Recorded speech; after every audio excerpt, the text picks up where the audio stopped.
Bonjour à toutes et à tous, bienvenue sur Radio Fringale, on espère que vous allez tous très très bien. Et on poursuit nos émissions d'intersaison, je peux vous dire qu'il y a du très lourd qui arrive sur le mois de décembre, si vous ne l'avez pas vu, il y a déjà eu un petit écrase les pédales qui est sorti il n'y a pas longtemps sur les étoiles filantes du 21e siècle, donc allez le voir et puis voilà, il y a encore du très très gros pour vous faire passer un hiver sympathique et pour que vous gardiez le vélo en tête. Aujourd'hui, on est ensemble du coup pour tourner une page, on va dire, et oui, et pas n'importe quelle page, puisqu'en fait, en 2023, on a quand même un paquet de coureurs emblématiques du peloton des années 2010 qui ont raccroché le vélo. Et vous l'avez compris, on va parler aujourd'hui des retraités de 2023. Et parmi eux, il y a quand même du lourd. Des mecs qui ont décroché l'or olympique, l'arc-en-ciel, des monuments qui nous ont fait vibrer, des Français, etc. On va revenir du coup sur quelques-uns de ces coureurs. Alors effectivement, la liste voilà, est très exhaustive sur 2023, donc on va en prendre quelques-uns, mais ne vous inquiétez pas, on va prendre des coureurs qui nous ont marqué, des Français, mais aussi des quelques grandes stars du peloton. On va débattre de tout ça, nous replonger dans le passé pour aller chercher des souvenirs marquants de ces coureurs, voir quelles traces ils ont laissées dans l'histoire du vélo, etc. Et pour parler de ça et m'accompagner ce soir, deux chroniqueurs aguerris qui, eux, on l'espère, ne sont pas prêts de raccrocher de Radio Fringale. Et bien, je crois qu'on a déjà Adri. Comment ça va, Adri? Salut Titien, bonjour à toutes et tous. Bah écoute, ça va, hein, en pleine forme. Tu vois, ça me fait quand même un petit peu mal de parler de retraités pour des coureurs qui ont à peu près mon âge. Donc voilà, moi je Ah là sais là. que je n'aurai pas, on va dire, cette chance qu'on puisse parler de moi en tant que retraité. Il va falloir que j'attende minimum une trentaine d'années, mais bon, voilà, c'est le jeu. J'avais qu'à avoir du talent en cyclisme. Non, mais blague à part, je suis très content qu'on fasse cette émission parce que je trouve que permet aussi de rendre un bel hommage à certains coureurs et il y en a en fait dans les retraités qu'on oublie quand ils ont des fins de carrière un petit peu moins flamboyantes qu'à leur début et ils ont tendance à devenir vite anonymes dans le peloton et ça permet aussi de se rappeler des grandes victoires et des faits marquants de ces champions-là. Donc je suis hyper content qu'on parle de ça tous ensemble. Tout à fait, mais rassure-moi, t'es pas prêt à raccrocher le vélo. Tu roules même en hiver. Ouais. Bah là, un petit peu moins. Je roule surtout dans mon garage en ce moment, hein. Tu sais, nous, dans l'est de la France, Ah, on a il la faut, il neige, faut. on a la pluie, on a le froid. Alors voilà, on se débrouille comme on peut. Super. Et puis avec nous également, il enchaîne les émissions en ce moment. C'est Poppy. Comment ça va, Poppy? Salut à tous, et ben écoute, très grande forme, ouais, comme tu dis, ça enchaîne, mais ça avec grand plaisir. C'est bien pour se réchauffer pour l'hiver, parce qu'il commence un peu, comme Adrien l'a dit, à faire froid dans l'Est, donc c'est pas plus mal au final d'être là tout le temps. Effectivement, effectivement. Alors écoutez, avant de rentrer dans le dur du sujet, je vais quand même passer quelques messages. Déjà, une petite relance pour les adhésions, hein. Comme vous savez, Radio Fringale, nous sommes depuis l'an dernier une association. Et si vous voulez nous soutenir, vous pouvez adhérer à l'association. Le lien de LOASO sera dans en dessous de la vidéo. Donc pour nous soutenir, il peut y avoir deux packs possibles. Un premier pack à 5 euros. Voilà, vous pouvez adhérer à l'association, prendre part aux décisions, faire passer vos envies, etc. Et puis un deuxième pack qui comprend le premier, plus voilà, un t-shirt, le Vanderdog, dont vous avez sûrement entendu parler si vous nous suivez sur YouTube ou même sur Instagram. Donc voilà, c'est un pack à 25 euros avec le t-shirt. Et n'hésitez pas, foncez dessus, puisqu'il ne vous reste plus qu'une semaine si vous voulez obtenir ce super beau t-shirt qui a été fait en collaboration avec El Accoutances. Donc voilà, en tout cas, si vous voulez nous soutenir, ça nous ferait super plaisir et simple. Voilà, soit nous soutenir juste financièrement, soit participer un peu aux décisions, donner votre avis sur le projet, etc. Donc voilà, n'hésitez pas. Et puis également, on vous rappelle que nous sommes en campagne de recrutement depuis quelques temps. Voilà, nous cherchons à compléter l'équipe avec un chroniqueur et une chroniqueuse pour participer aux émissions, à tous nos débats enflammés. Et puis également, on recherche une ou deux personnes pour s'occuper de la com et par exemple rédiger des articles sur certains sujets, sur certains focus vélo pendant l'année. Donc voilà, si vous êtes intéressé, n'hésitez pas à nous contacter. Et les gars, est-ce que vous avez quelque chose à ajouter avant qu'on se focus sur les retraités? Ah, écoute, je crois que t'as été très complet dans le rappel voilà, de nos petites activités du moment. Non, je crois qu'on peut. Enfin, en tout cas, moi, je suis prêt pour y aller. Moi, je suis prêt aussi. Mais est-ce que vous êtes vraiment prêts? Oui, parce que vous croyez qu'on allait tout de suite parler du retraité, mais non, puisque c'est son grand retour, c'est le quiz. El Ah là famoso. là, il n'était pas au courant, il n'était pas au courant, et je peux vous dire que là, ça sue à grosses gouttes, hein. Ah putain, on n'a pas Je révisé, prends Poppy. Alors, On est 5-0 mal. là. eh oui, mais normalement, vous avez dû réviser, puisqu'on va faire un quiz focus retraité de l'année. Et oui, 5 Oh. questions, une question, un retraité.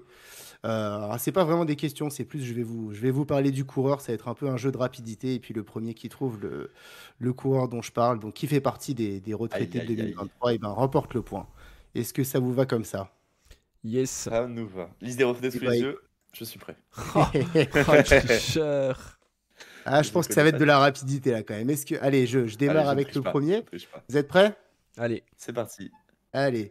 Donc, je suis né à Bourg-en-Bresse. Je suis un coureur français ayant effectué la totalité de ma carrière Perrichon. dans des équipes françaises. Ah là là là là là là. Même pas eu le Super. temps de faire la moitié de mon speech. Il me fallait J'allais ça sous dire, les yeux. j'ai notamment été au service de mes leaders tout au long de ma carrière au sein d'une formation bretonne, puis d'une formation nordiste.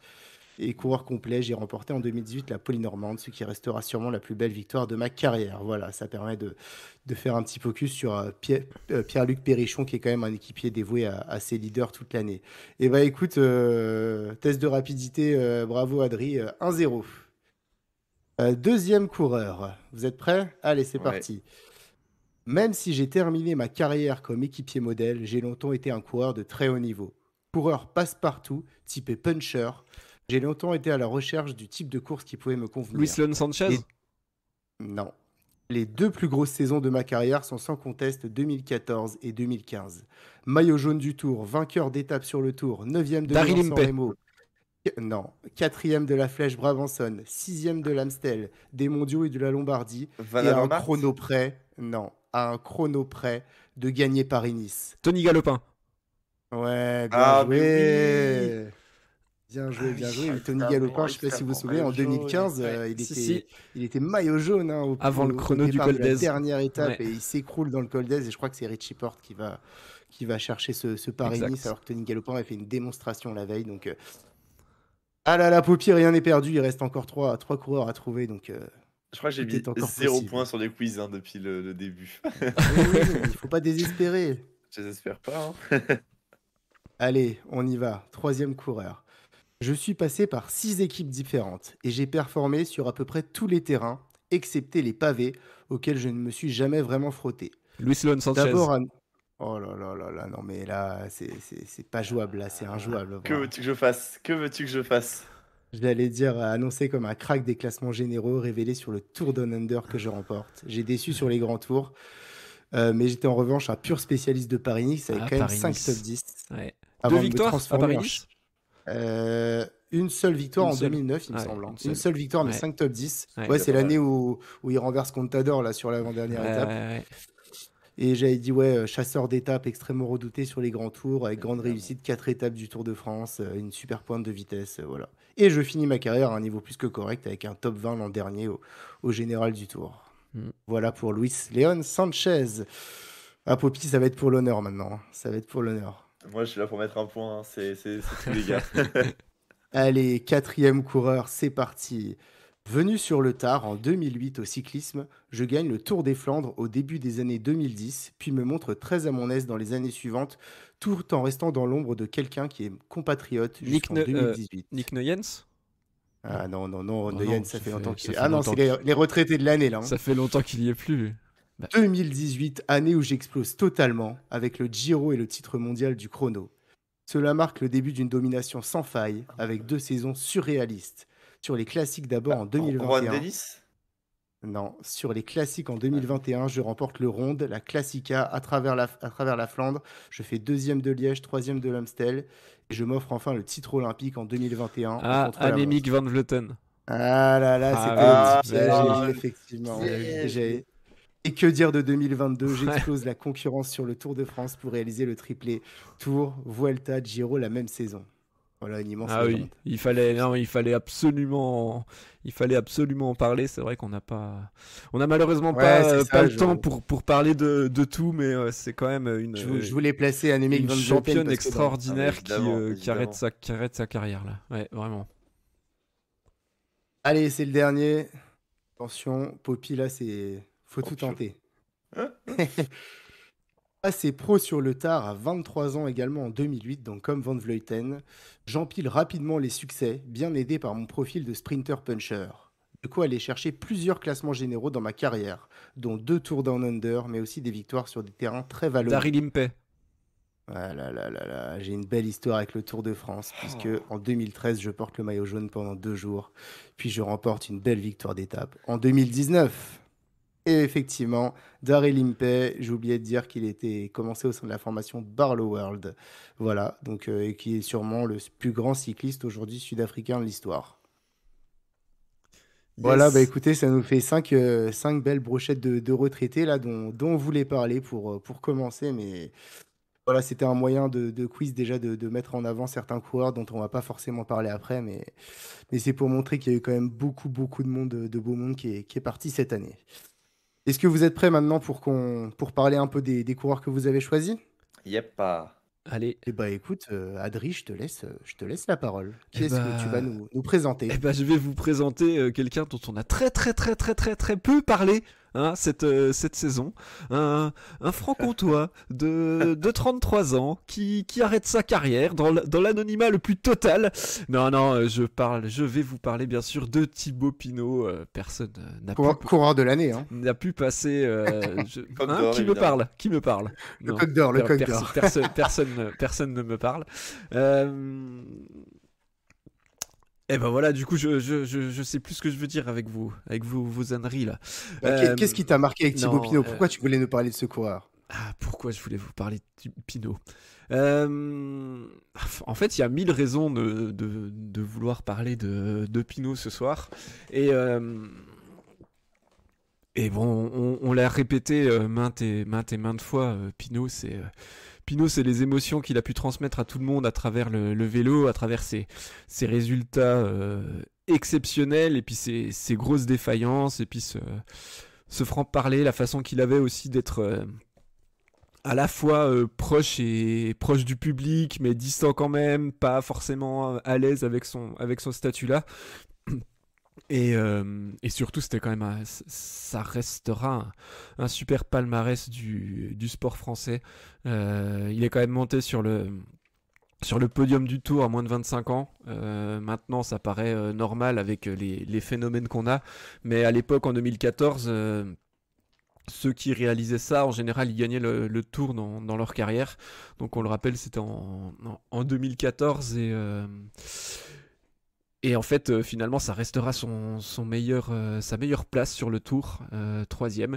Mais je pense quand même que moi, la victoire, sa plus belle victoire, sa plus belle perf, ça reste le Tour de Lombardie en 2018. Quand il l'emporte dans un duel de fou face à Nibali, il sent le bon coup à une quarantaine de kilomètres de l'arrivée dans le Sormano. Je crois qu'il y a Nibali, Bernal et Roglic, il me semble. En tout cas, ils sont 4. Et puis c'est les 4 costauds qui partent devant. Et puis après, c'est un écrémage. Et lui, il est le plus fort. Et il attaque plusieurs fois Nibali qui à cette époque-là et à domicile et dans son jardin. Il a gagné 2 fois le Tour de Lombardie, dont l'année précédente. Et Pinot, en fait, il le dépose, et rien que d'en parler, là, j'en ai encore des frissons, et il s'en va gagner tout seul le monument qui pour lui est le plus beau des monuments, le monument de grimpeur en Italie, et sa course préférée. Hein, et sa course préférée, ouais, exact. Et franchement, cette victoire pour moi est vraiment la plus belle chose qu'il ait réalisée dans sa carrière, d'un point de vue sportif en tout cas. Je trouve que c'est au-dessus des Tours de France, parce qu'il y a ce Tour de France qui est pas terminé en 2019, qui laisse tout le monde sur sa faim.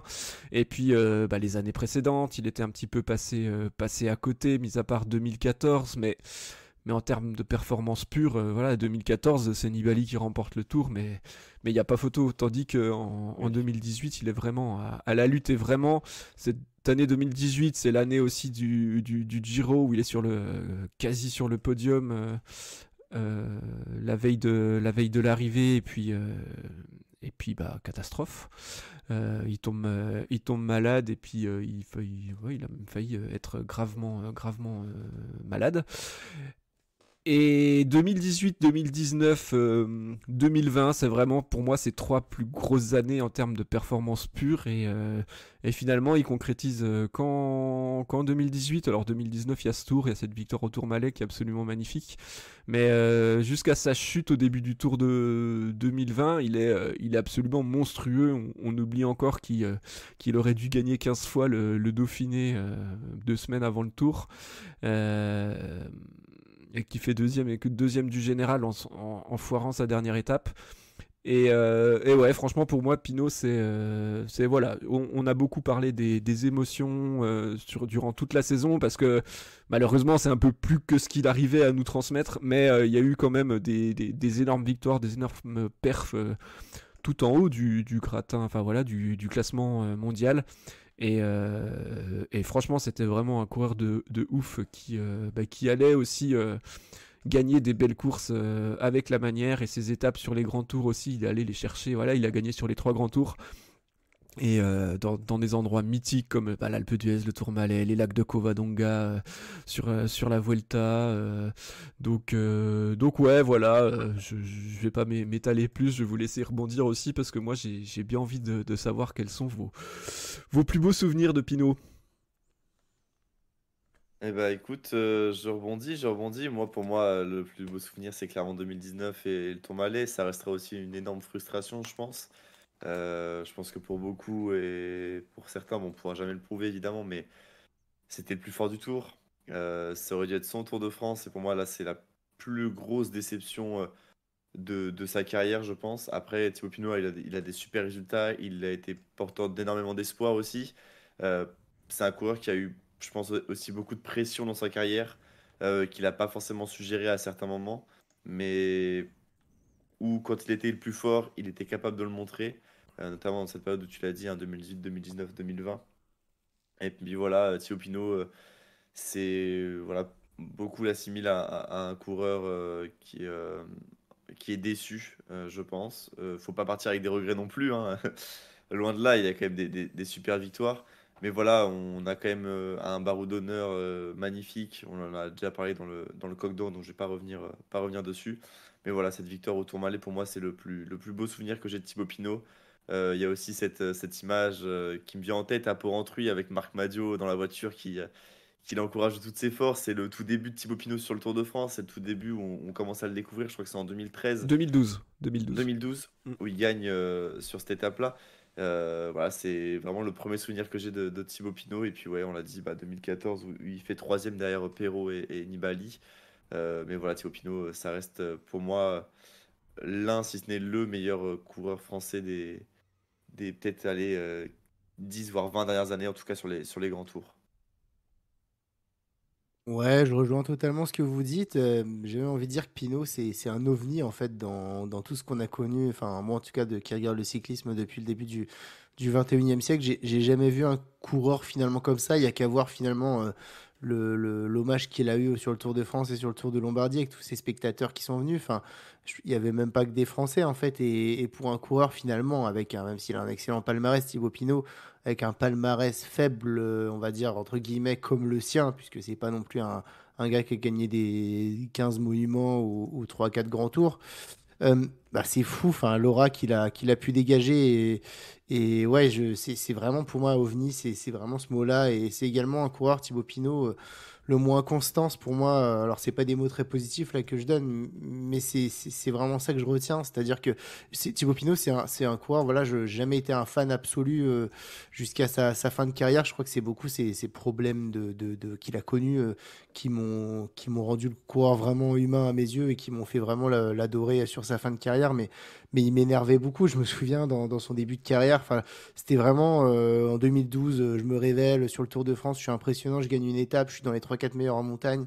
Et puis l'année d'après, je m'écroule totalement et je reviens en 2014. Et puis 2015, c'est de nouveau le yo-yo où il est lâché dès les premières étapes de montagne. Enfin voilà, c'est vraiment jusqu'à 2017, Pinot, c'était vraiment cette première partie de carrière de l'inconstance. C'était un coureur, ouais, voilà, qui s'énervait assez vite quand on se voyait en fait quand ça se passait pas bien.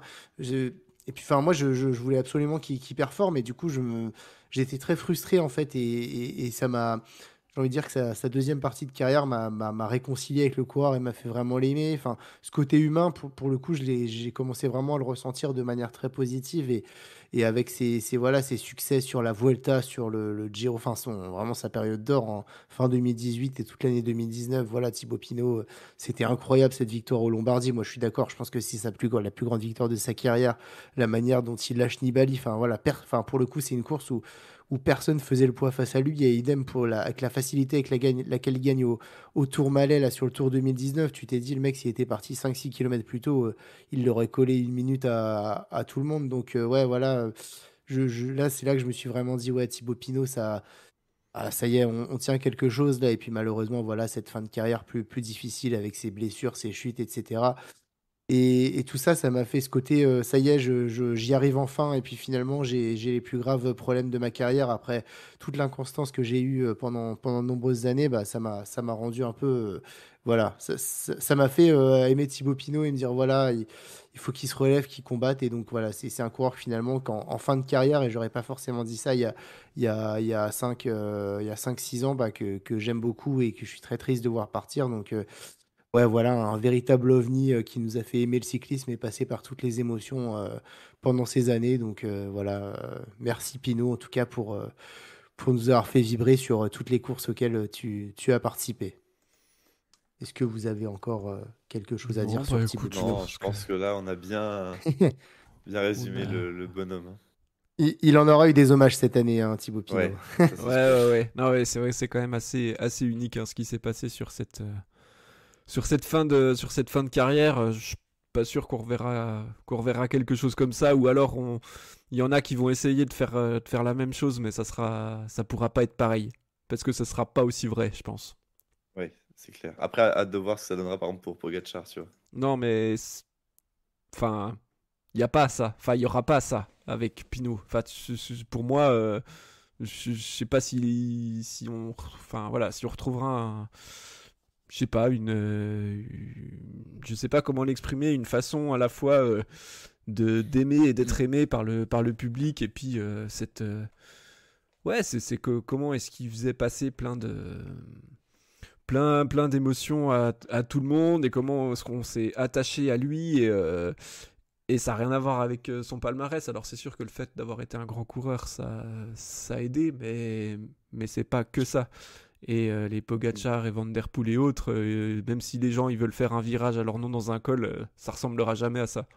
Non, c'est clair. Après, Pinot, tu vois, je trouve qu'il dégage un aspect de simplicité comparé à des mecs Bien avec sûr. des énormes armadas, tu vois. Et je trouve que c'est ça qui plaisait au public, un peu à l'image d'un Poulidor ou d'un Vauclair, tu vois. C'est des mecs qui semblaient vachement humains dans un monde du cyclisme. Aujourd'hui, si t'as pas la bonne équipe qui t'entoure et voilà, des perfs de dingue et que tu te prépares pas à 100% pour un objectif, bah t'as peut-être pas forcément les résultats que t'attends, tu vois. Ouais, puis c'est Et je trouve aussi qu'il faisait passer vraiment beaucoup de simplicité, et c'est ça que les gens aimaient bien chez lui. ouais, puis de la simplicité dans la vie de tous les jours aussi, dans laquelle les Ouais, gens pouvaient se retrouver. Enfin, je veux dire, Van Der Poel, dans la vie de tous les jours. Enfin, c'est pas, on s'identifie pas à lui. Il a des grosses voitures, machin. Quand il fait pas du vélo, il passe son temps devant les jeux vidéo. Du coup, les gens, ça leur, voilà, il y a pas le truc quoi. Je pense en dehors du cyclisme que lui, Pinot, bah, Pinot, il a su créer ce truc-là. Enfin, c'est pas du tout quelque chose qu'il a recherché en plus. Donc c'est aussi pour ça, je pense que ça a marché. ouais. Tout à fait, Pinot, c'était incroyable, et c'est pour ça qu'il a été élu coq d'or par toute l'équipe de Radio Pardon? Fringale Clairement. à Pardon? l'unanimité. Bon, ce sera coupé au montage, ça. Bon, on va passer à peut-être un coureur d'une autre nationalité. Poppy, et qui est-ce que tu as choisi d'évoquer ce soir? Moi, j'ai choisi Greg Van Avermaet, Van Avermaet, pardon. Euh, j'ai choisi lui pour plusieurs raisons. Déjà, c'est un coureur qui m'a un petit peu marqué. J'ai quand même quelques souvenirs avec lui. Si on peut reprendre un peu l'ordre qu'a pris Adri, voilà, je pense que sa plus belle victoire, c'est évidemment son titre olympique sur route à Rio en 2016 devant Rafael Maïka et ne pas mince, Maïka et oh j'ai oublié, oh là là, bon c'est pas grave. Devant Non, c'est Fuglsang qui fait 2 et Maïka 3. Fuglsang fait 2, ouais, et Maïka 3 et Alaphilippe 4. Mais voilà, je pense sa plus belle victoire, voilà, c'est je pense le titre qui lui manquait potentiellement à sa carrière parce qu'il a quand même gagné quand même de super courses. Voilà, on se souvient d'un coureur de classique, vainqueur de Paris-Roubaix notamment. Il a aussi gagné Tirreno Adriatico. Voilà, c'est un coureur des courses d'un jour qui était quelqu'un d'assez fort, qui pouvait dynamiter, je trouve, assez facilement les courses. Il avait je trouve, il avait une façon de pédaler qui dégageait en même temps de l'aisance, en même temps, tu avais l'impression que c'était un petit peu quelqu'un qui était tout le temps dans le dur. Mais je trouvais cette façon de pédaler assez agréable, bizarrement. Et puis, c'est aussi quelqu'un qui a porté le maillot jaune sur le tour, notamment au terme d'une échappée après, dans l'étape qui passe au pas de Pérol en 2016, pardon. Voilà, il va s'imposer et récupérer le maillot jaune qui était alors à Sagan. Voilà, Greg Van Avermaet, il aurait été là sur tous les fronts finalement. Excellent rouleur aussi. Alors on le connaît maintenant. On a cette image d'un coureur assez vieillissant, mais bon, voilà, il a quand même été là dans des classiques et dans des courses d'un jour, en tout cas, où il était souvent l'un des outsiders, voire l'un des favoris. Et puis voilà, maillot jaune, titre olympique. Je trouve qu'il a une carrière qui est quand même vraiment belle, avec des beaux résultats. Pas forcément beaucoup de résultats, mais en tout cas des beaux résultats. Et moi, je trouve que ça a été un coureur qui était quand même assez complet et qu'on pouvait voir sur tous les fronts, vraiment en montagne, on pouvait le voir sur des terrains accidentés. Enfin voilà, on peut vraiment le retrouver tout le temps. Et voilà, je trouve que c'était un coureur à mentionner, celui quand même, mine de rien, même si on a ce souvenir de Van Avermaet un peu voilà, en souffrance et jamais dans les bons coups, et bah, ça a quand même été un coureur qui a été capable de jouer la gagne dans de nombreuses courses. Voilà. Euh, ouais, Van Avermaet, c'est vrai que bah, en fait c'était un. Pour moi, dans mon esprit, Van Avermaet, c'est un grand coureur de classique des années 2010. Euh, je pense que, en fait, sa plus belle victoire pour moi, c'est Paris-Roubaix. Mais la victoire qui a tout changé, c'est les Jeux Olympiques. Dans le sens où, avant de gagner les JO, il avait jamais réussi à claquer une belle course. Quand on regarde, Ça l'a débloqué, hein. ouais, ça l'a débloqué complet. Quand on regarde ses performances, par exemple, sur les monuments, il collectionnait les top 10, il avait enchaîné pas mal de podiums sur Paris-Roubaix et le Tour des Flandres, notamment, où c'était vraiment les monuments qui lui correspondaient le mieux. Et en fait, t'avais l'impression que c'était toujours le gars qui était là, dans le coup, pas loin, mais il lui manquait toujours un truc pour aller gagner, pour aller l'emporter. Et sur un parcours au JO à Rio qui était sur le papier quand même taillé pour les grimpeurs, hein. Il y a qu'à voir devant qui, voilà ce que tu disais Poppy tout à l'heure, devant qui il s'impose. C'est tous des grimpeurs bien meilleurs que lui sur le papier.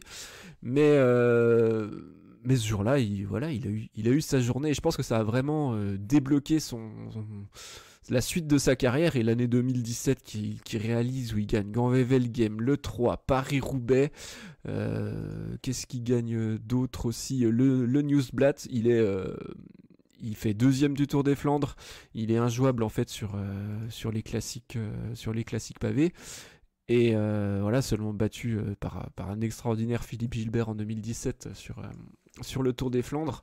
Et vraiment, ouais, pour moi, Van Avermaet, en fait, finalement, il a eu une très longue carrière. Là, il prend sa retraite à 38 ans. Il est passé pro en 2006, donc ça fait un paquet d'années. Par exemple, il a pris le départ de 56 monuments, c'est énorme. Mais ces années de performance, elles sont assez réduites finalement, concentrées sur les années 2006. C'est vraiment de top performance. Et en fait, ça correspond vraiment aux années où il était chez BMC. Après, dès qu'il a quitté la BMC avec qu'il était donc dans l'équipe CCC, là, équipe polonaise, si je me trompe pas, on a senti qu'il y avait un peu moins de régularité dans ses résultats. Et puis après, chez AG2R, il a pris une retraite dans une équipe française. On parlera peut-être d'autres coureurs qui ont eu une même pré-retraite plus tard. Mais voilà, sans être à côté de la plaque, parce qu'il fait quand même 3e d'un Tour des Flandres, mais on sentait que c'était plus le Van Avermaet de 4-5 ans avant. Mais en tout cas, c'est un coureur que j'aimais beaucoup, qui n'hésitait pas à y aller quand il était en jambes. Peut-être que ça lui a joué des tours, et c'est aussi pour ça qu'il a un peu manqué des grands succès par moment. Mais en tout cas, un coureur qui m'apparaissait très, très sympathique, et que je pense qu'il fallait bien évidemment saluer aujourd'hui dans les retraités de 2023. Ouais, je suis d'accord avec vous, hein, vous avez à peu près tout dit. Van Avermaet, c'est un monstre, sur une période de 2-3 ans, les années que vous avez citées. C'est un peu l'antithèse des coureurs qu'on a actuellement, qui sont forts dès qu'ils sortent de chez les espoirs à 20 ans, 21 ans. Van Avermaet, c'est la preuve que voilà, il y a certains coureurs qui peuvent exploser à la fin de la vingtaine, début de la trentaine, et ça a été son cas. Et voilà, non, ça a été un très très fort coureur. Je suis d'accord avec toi, Poppy, sur cette image un peu de coureur toujours à fond. Voilà, on a l'impression que il était toujours mort, mais en fait, il était toujours là. Fallait jamais se fier à son style. Il en avait toujours. C'est un coureur très très résistant. Donc voilà, moi je l'aimais beaucoup, Greg Van Avermaet. Et puis effectivement, je suis d'accord que sa plus grande victoire, c'était Paris-Roubaix. Ce jour-là, il était injouable en 2017. Et non, voilà. Et puis Van Avermaet, j'ai envie de dire que c'est dans la carrière de Sagan, dont on va peut-être parler dans cette émission. Voilà, Van Avermaet, c'est un peu celui qui a pris le relais de Cancellara, puisque Cancellara est parti fin 2016, et c'était un peu le alter ego de Peter Sagan sur l'ensemble des classiques flandriennes. Et voilà, Cancellara est parti, et sur les années d'après, c'est Van Avermaet qui était le principal adversaire de Sagan. Donc voilà, peut-être que le départ de Cancellara, c'est ce qui lui a aussi donné des ailes, et voilà, et l'a fait monter un peu en grade. Mais effectivement, et puis une fin de carrière un peu plus difficile, même s'il vient quand même chercher en 2021 son top 3 sur le Tour des Flandres. Donc voilà, un coureur en fait qui forte longévité, un coureur qui donne l'impression de se battre jusqu'au bout sur toutes les courses auxquelles il participait. Donc voilà, non, mais Greg Van Avermaet, c'était un très très grand coureur des années 2010. Il fallait le mentionner ici, comme vous l'avez dit. Est-ce que vous avez encore quelque chose à dire sur Van Avermaet? Non, non, non, vraiment pas, hein. Je pense qu'on a vraiment bien fait le tour du coureur belge là. Ouais, non, rien de plus pour Greg Van Avermaet. Je suis assez curieux de voir quand même s'il va rester je sais pas s'il a déjà annoncé s'il va rester dans le monde du vélo ou pas. Je sais pas si vous avez l'info, mais ouais. Pas du tout, j'ai aucune idée. On y sera attentif.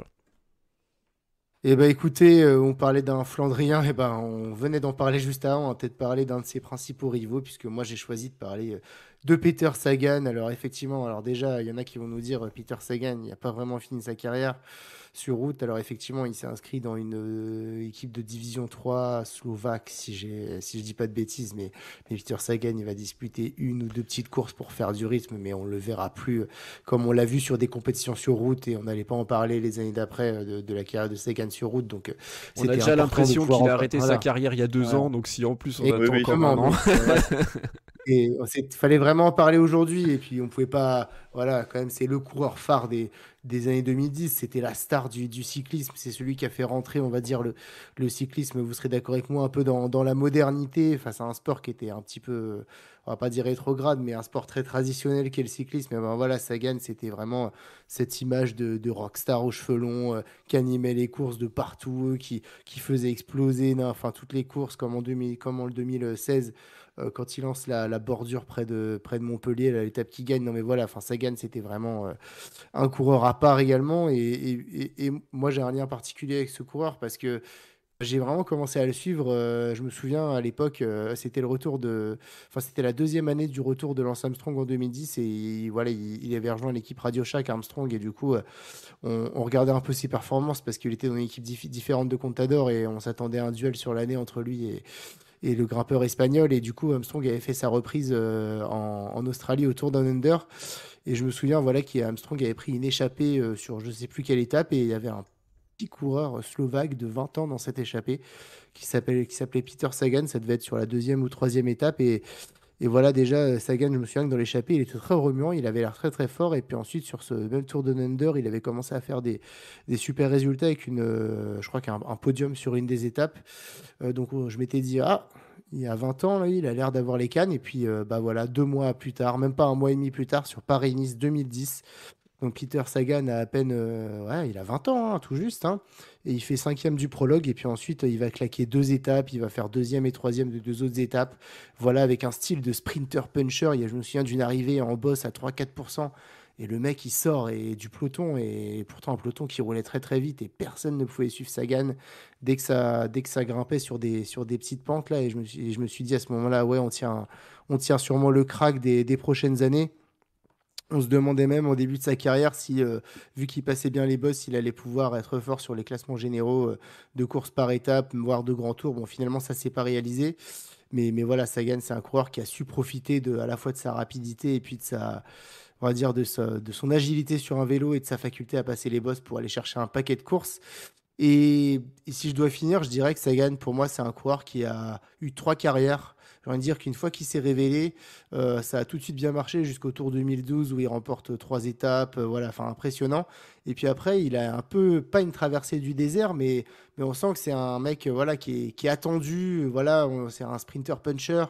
Il est très très fort, très très fort, très jeune. Et sur les classiques flamandes, là où on l'attend, voilà, et ben, il déçoit beaucoup. Il est là, mais en second rideau, il subit souvent la loi des Cancellara, des Van Mark, des Stibar, etc. Et voilà, et 2013, 2014, je sais même des années du coup, je crois que même 2015, où il remporte pas d'étape sur le Tour de France, même s'il remporte le maillot vert, voilà, mais il est souvent placé, Sagan, mais il paye un peu à la fois le fait qu'il est hyper marqué par tous ses adversaires, et puis le fait que c'est jamais le plus rapide dans un peloton. Et donc, à ce moment-là, je m'étais dit, ah, est-ce que le crack annoncé, finalement, voilà, il y a pas de monument, il n'y a pas de course flamande, est-ce que ce serait pas un flop? Et il y a eu le déclic, et ce déclic, il est arrivé fin 2015 au championnat du monde, je crois que c'était à Richmond, À Richmond, Ouais, aux États-Unis, c'est ça. Et Sagan qui était, voilà, j'y croyais même plus. Je me disais non, il va encore faire deuxième, troisième, etc. Un peu comme un Wout van Aert actuellement. Et là, Sagan sur ce championnat du monde, il sort du peloton devant justement des Van Avermaet, des Boasson-Hagen dans une des dernières côtes pavées du parcours.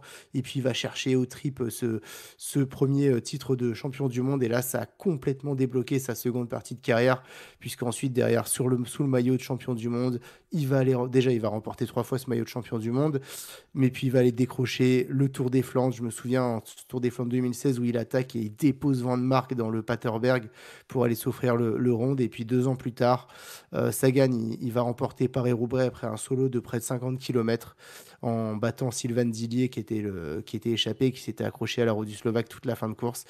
Et voilà, et là, enfin, Sagan, à ce moment-là, ça y est, c'est vraiment la superstar du peloton, à la fois dans les résultats et puis dans l'attitude. Je me souviens, c'est l'époque où il a les cheveux longs, enfin, il gagne tellement de courses, il est super puissant, il est injouable.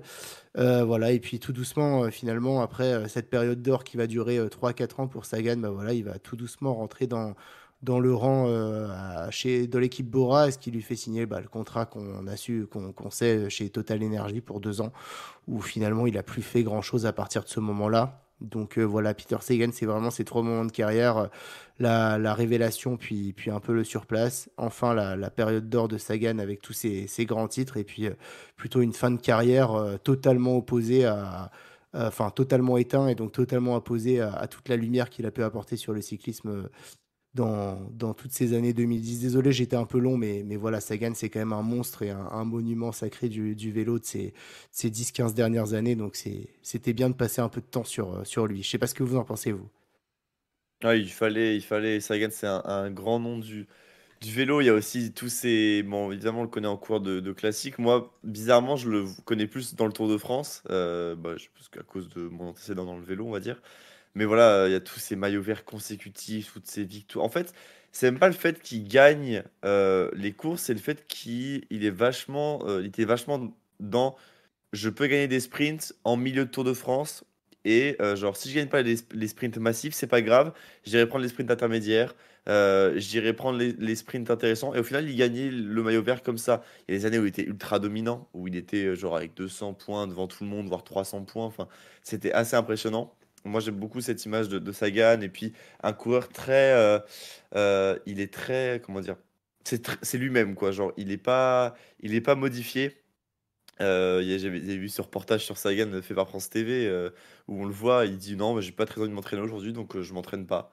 Donc, du coup, on raccourcit l'entraînement pour Peter Sagan. Enfin, voilà, il y avait cette image du. T'as une star dans ton équipe, t'as un coureur très très fort qui court comme il a envie de l'entendre. Et au final, ce coureur-là, on va essayer de le garder un peu dans sa sphère pour pour le rendre le meilleur possible parce il court comme il aime courir, Peter Sagan. Et je trouve que c'est vachement beau d'une certaine manière. Ça casse un peu beaucoup les codes.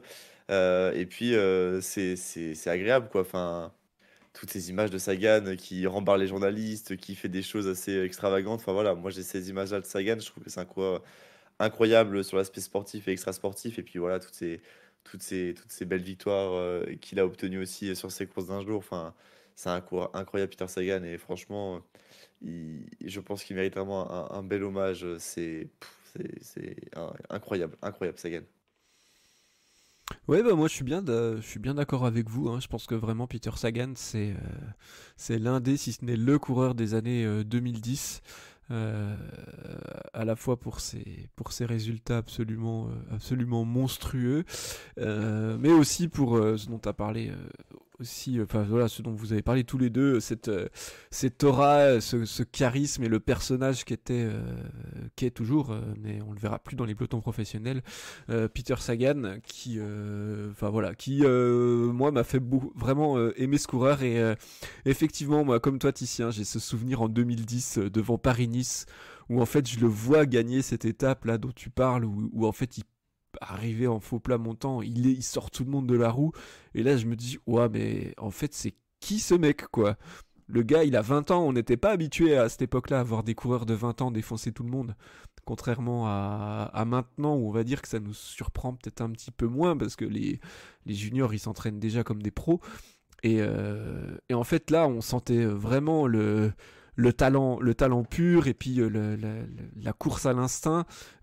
C'était vraiment une période où on l'avait de moins en moins, où on s'ennuyait parfois souvent devant le vélo et en fait des coureurs comme ça a vraiment fait enfin voilà, ça a vraiment fait une grosse différence et c'est un petit peu un pré-Van Der Poel et un pré-Pogacar dans sa façon de courir aussi et puis d'aborder certaines courses quand on peut voir bah, je sais pas, le relâchement d'un Pogacar, tout le temps à faire un petit peu d'humour, et puis cette façon de courir où t'as l'impression que c'est des coureurs, ah bah tiens, il me passe une idée par la tête, bam, je vais faire ça. Voilà,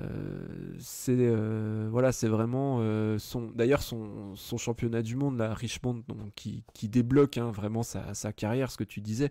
On a l'impression il a que 25 ans à cette époque-là, ça fait déjà un moment qu'on le voit dans le vélo mais il a que 25 ans et à cette époque-là, il était plus habitué à attendre les sprinter, et puis allez, je finis 2, 3e.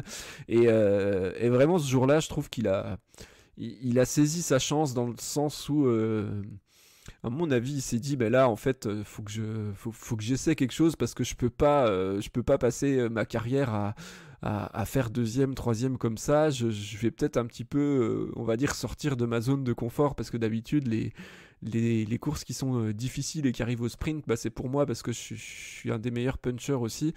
Et là, il a vraiment, ouais, il est passé dans un autre registre et puis cette triple victoire au championnat du monde est juste extraordinaire. En 2016, c'est le championnat du monde de Doha où il y a le coup de la bordure hyper loin de l'arrivée.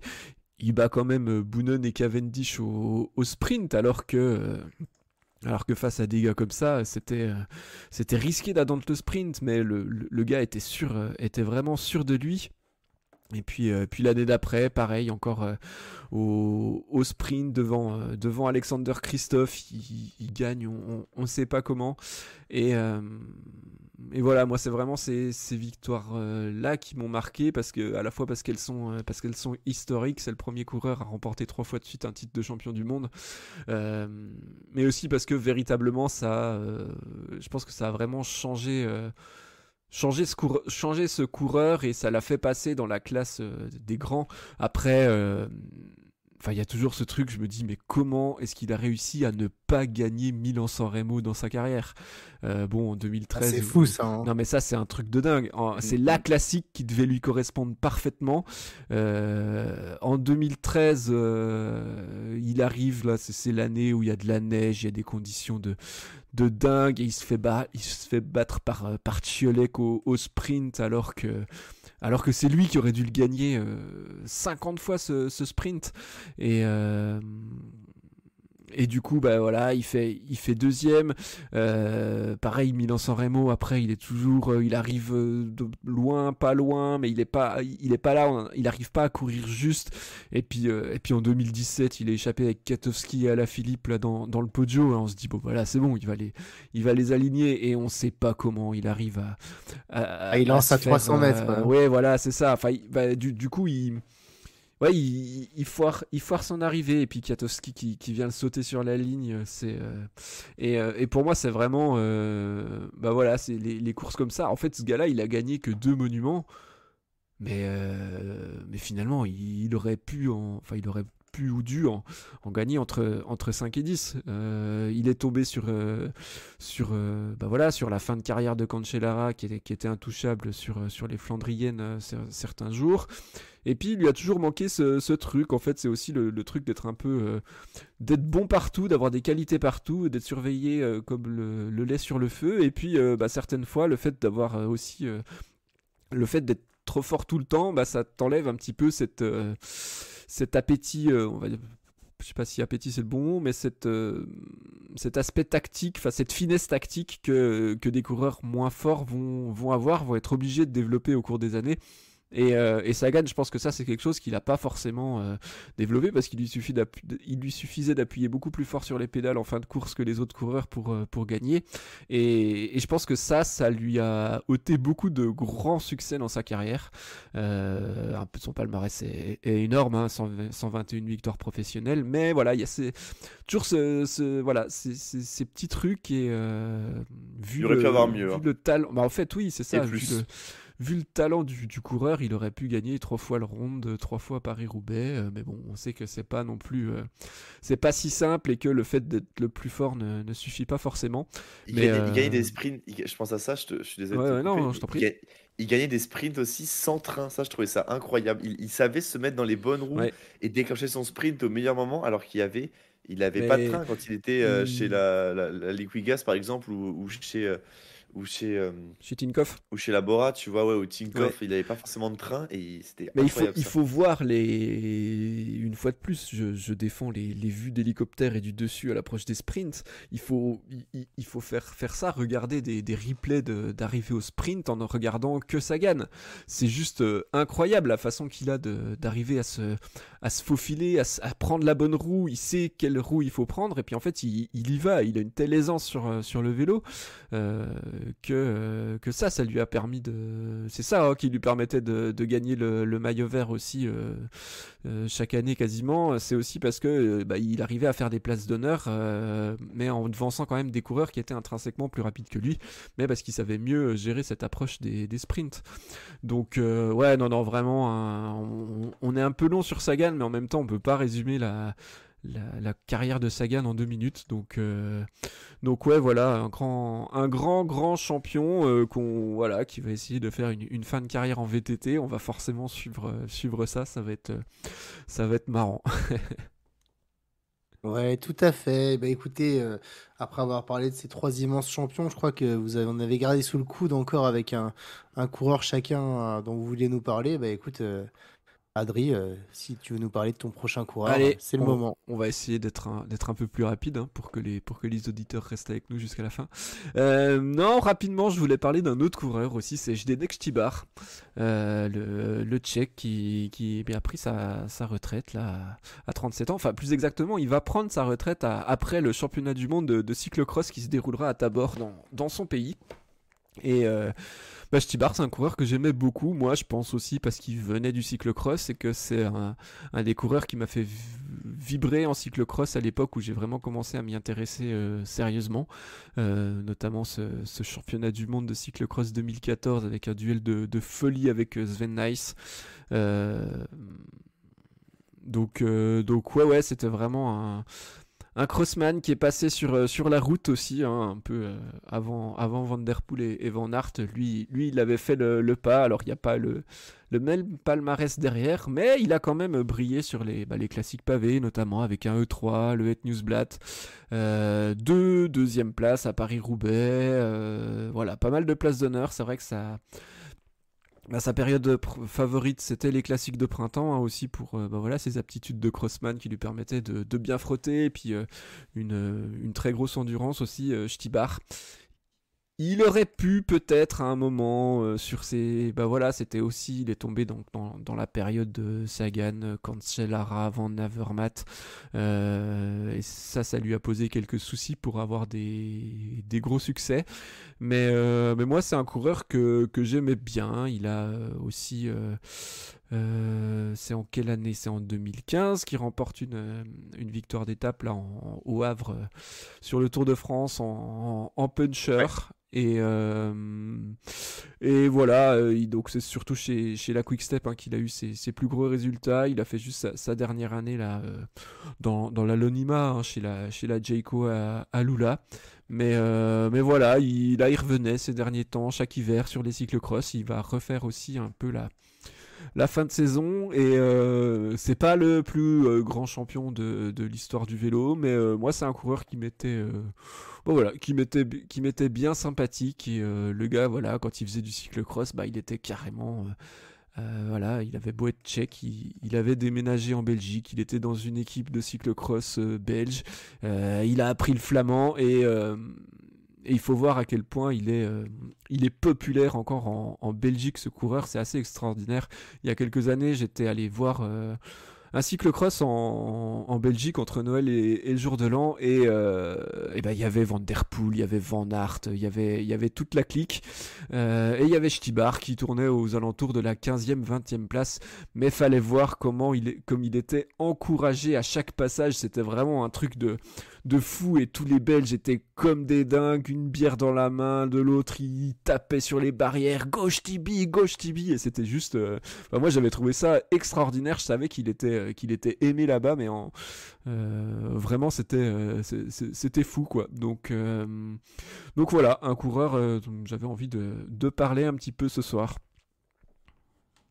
Moi, je te rejoins, hein, sur Zdeněk Štibar. J'ai souvenir de sa victoire au Tour de France en solitaire. Il a aussi gagné une étape sur le Tour d'Espagne, Štibar. Et puis, il y a des belles victoires sur des classiques quand même vachement connus, hein. On se souvient, je pense, des Strade Bianche en 2015. Mm. Mais voilà, c'est vrai qu'il y a cette grosse partie cyclocross en fait, qui peut-être, en fait, je sais pas, j'arriverai pas à savoir, tu vois, s'il est plus connu dans le monde du cyclocross ou plus connu par rapport à la route. Mais en vrai, je trouve que c'est quand même assez équivalent pour lui. Mais voilà, en tout cas, c'est un coureur qui a un super palmarès. C'était pas le meilleur, mais il a quand même su faire avec les armes qu'il avait. Et il a de belles victoires dans sa carrière. Et puis, il savait rouler, il savait où il mettait les pieds à chaque fois. Il avait une intelligence de course pardon, qui était assez pas exceptionnelle, mais bon, qui était vraiment sympa. Et puis voilà, c'est un super coureur, Genix Tibar, et voilà, qui a animé le peloton pendant quand même quelques années. Ah, mais moi, je l'aimais trop ce coureur, Zdeněk Štibar. Je vous rejoins sur tout ce que vous avez dit. J'adorais ce style un peu à l'arrache tout le temps, ses capacités de puncher. Enfin voilà, je trouvais qu'il en montrait beaucoup sur le vélo. Moi, je l'ai découvert sur ce Paris-Roubaix 2013, là où tu vois qu'il a. C'est celui-là, hein, où il lâche pas la route Cancellara de tout le Paris-Roubaix avant d'avoir une chute tout en fin de course dans le carrefour Ouais. de l'Arbre. Et puis derrière, il finit sixième.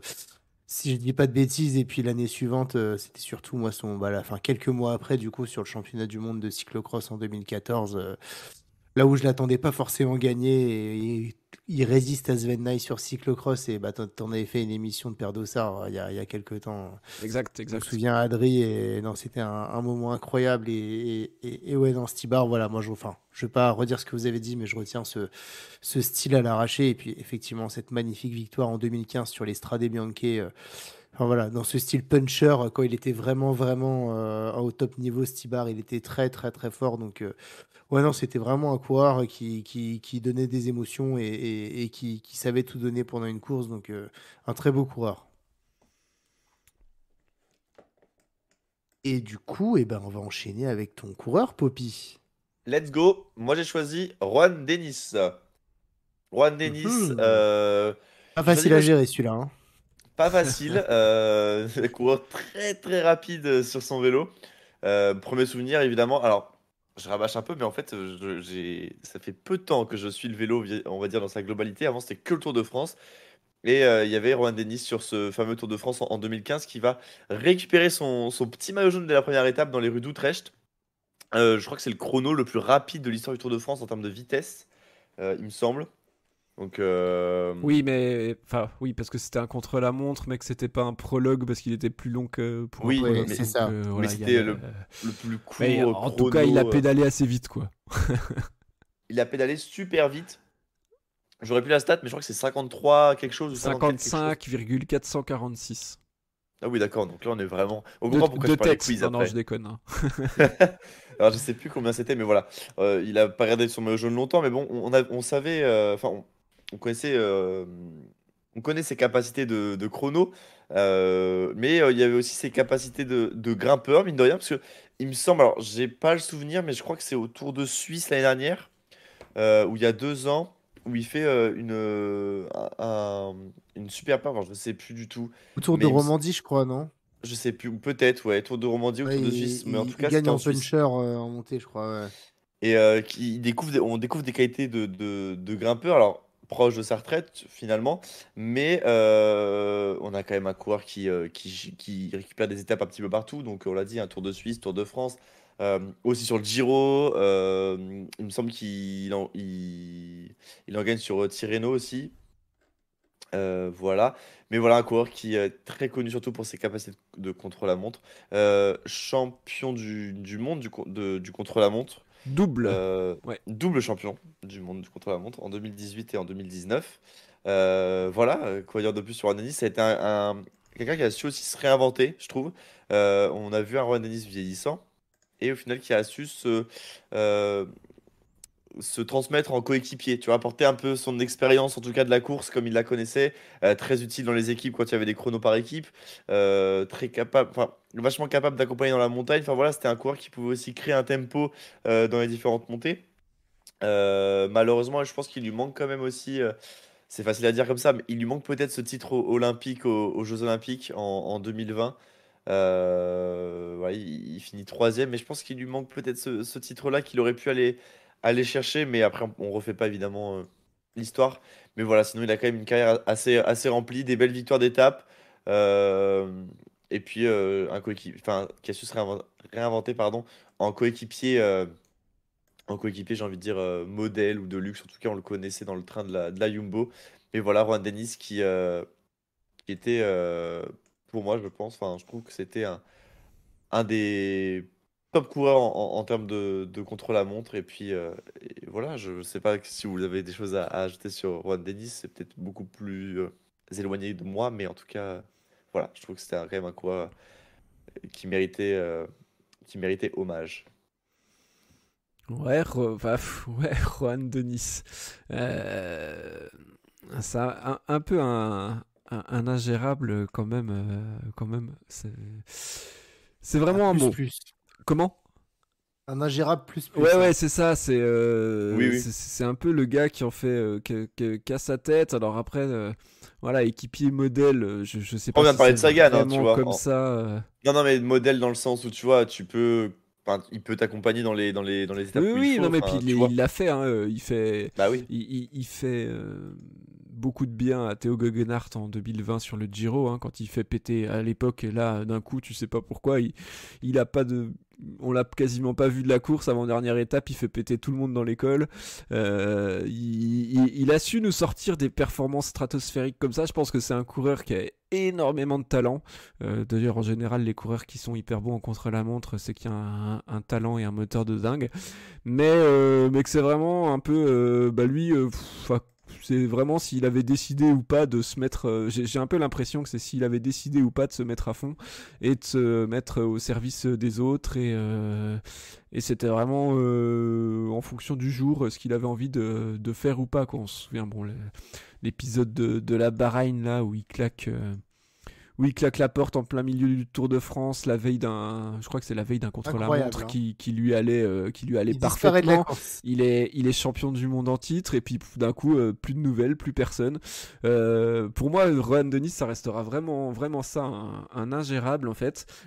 Pétri de talent, mais peut-être pas adapté, je pense, au cyclisme pro, et c'est aussi pour ça, à mon avis, qu'à 33 ans, il prend sa retraite. Je pense qu'il a fait le tour de ce monde-là. Il doit voir qu'il a plus forcément les jambes qu'il avait il y a quelques années, que là, il y a des gros monstres en chrono, et qui peut plus lutter aussi dans une discipline où il était absolument monstrueux.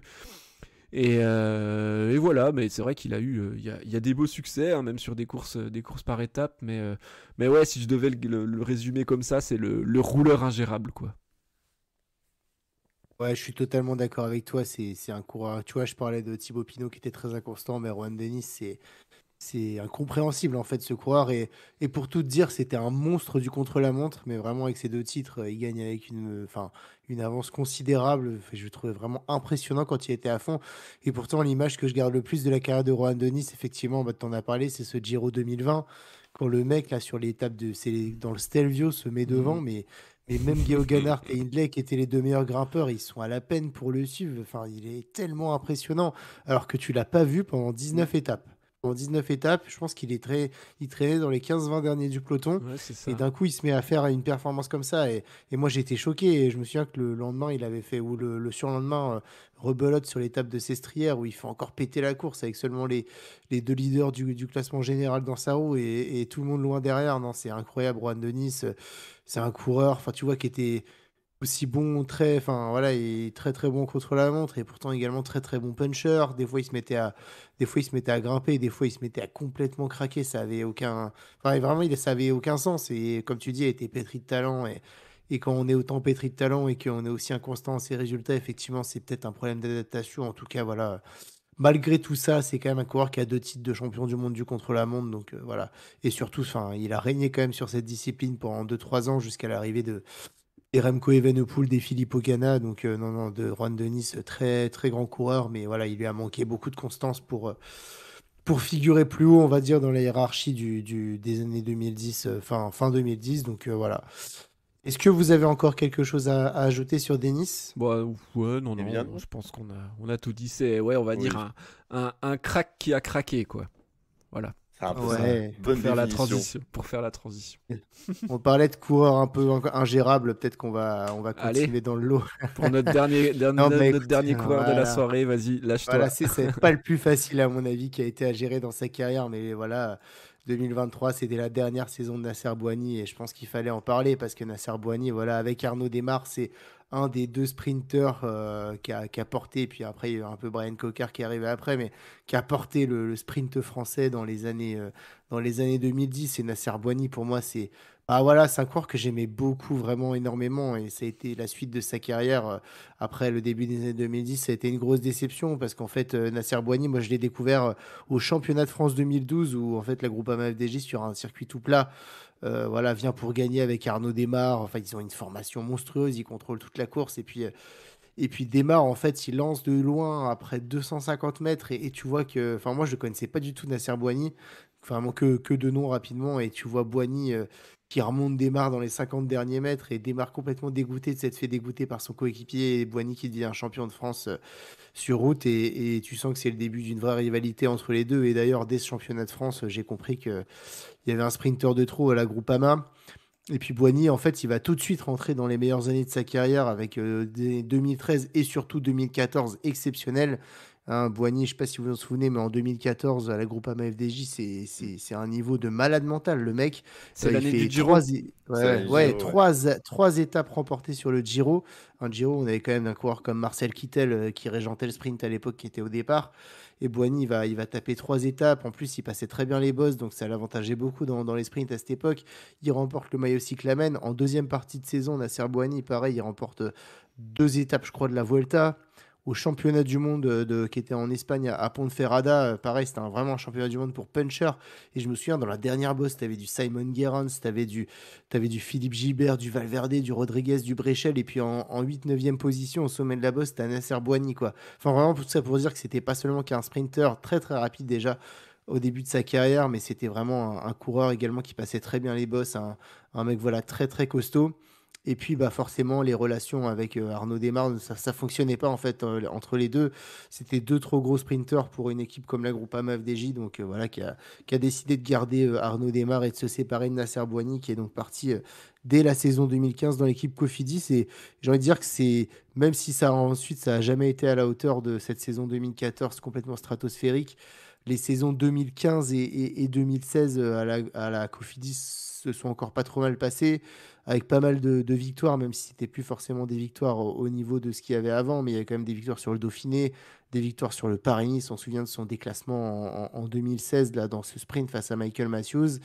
Voilà, enfin, Nasser Boigny, on se souvient également du championnat du France 2015 gagné par Steven Tronet devant Antoniro, avec Antoniro qui fait une vague et Boigny qui était largement favori pour ça. Oh ouais, Oh Boigny là qui se prend la vague d'Antoniro et qui tombe et qui voilà, alors qu'à mon avis il aurait facilement remporté ce championnat de France tant il semblait facile. Et puis c'est Steven Tronet qui était en coureur de deuxième division dans l'équipe Aubert qui finalement va l'emporter. Donc voilà. Et puis petit à petit voilà, Nasser Boigny, ça commence à glisser vers voilà des résultats qui sont plus à la hauteur de ce que c'était avant à partir de la saison 2017. On se souvient des clashs avec Cédric Vasseur, son manager. Voilà, et puis il rejoint Arkea Samsic en 2020 et il y a encore quelques victoires, quelques places d'honneur, mais c'est plus du tout du Nasser Boigny qu'on a connu par le passé. Et moi, Nasser Boigny, j'ai vraiment envie de retenir uniquement ce début de carrière parce que pour moi, était tellement prometteur. Et il était tellement fort, il avait une pointe de vitesse folle. Enfin, vraiment, c'était le coureur qui se faufilait. Il m'impressionnait beaucoup lors de cette saison 2014 et je pensais pas que le reste de la carrière aurait été. Alors, il n'est pas non plus totalement dégueulasse, hein, mais voilà, c'est pas une carrière non plus. Voilà, il y a pas de victoire sur le Tour de France. Il n'a pas finalement confirmé l'ensemble des promesses qu'il avait vendues au début de sa carrière. Mais voilà, en tout cas, Boigny, c'est un coureur qui a fait parler de lui. On sait par ses nombreux sauts d'humeur dans le peloton. Voilà, c'est pas un coureur en tout cas qui nous a laissé indifférents, je pense. Et vous non plus, donc je tenais à lui rendre hommage parce que voilà, Nasser Boigny, on ne le verra plus dans les pelotons et mine de rien, il a quand même au niveau en tout cas des Français marqué son époque. Je ne sais pas ce que vous retenez vous de Nasser Boigny. Ouais, bah, vas-y, Adrien. C'est avec Arnaud Démare, tu l'as dit au début, c'est le coureur qui a relancé le sprint français au niveau mondial. Avant ces deux gars-là, ça faisait quelques années qu'on n'avait pas vu de Français capables de remporter des sprints au plus haut niveau. Et en fait, avec Boigny et Démare, et on va parler là juste de Boigny, c'est vraiment là où on s'est dit, ah ouais, mais en fait, là, il y a une jeune génération de coureurs là qui ont 22, 23 ans, en fait ils sont monstrueux et ils vont aller claquer des sprints massifs sur les grands tours. Et ça à l'époque c'était assez... Enfin voilà, c'était assez révolutionnaire. Il y en a de temps en temps avant, voilà, il y avait eu 10 ans avant Jimmy Casper qui avait gagné un coup comme ça, Jean-Patrick Nazon une autre fois, mais on n'avait pas eu de sprinter aussi fort pour être au top niveau, peut-être depuis Moncassin pour les plus anciens. Mais du coup, ouais, voilà, Boigny, c'est vraiment... En fait, il est arrivé au top tout de suite, très rapidement. Ce championnat de France, t'en as parlé, ce Giro également, où il claque des sprints devant des grands noms, et puis il s'impose vraiment avec la manière, et vraiment une pointe de vitesse assez extraordinaire. Après, bon, bah voilà, malheureusement, il y a eu pas mal de... Voilà, Boigny, c'était un sprinter aussi qui y allait, et puis qui avait pas peur de dégager quelqu'un pour se faire sa place dans un sprint. Et ça, forcément, ça plaît pas aux autres équipes. Il a eu un petit peu comme Caleb Ewan, des fois il est un peu dans le viseur des commissaires, et puis du coup c'est le coureur qu'on aimait bien déclasser.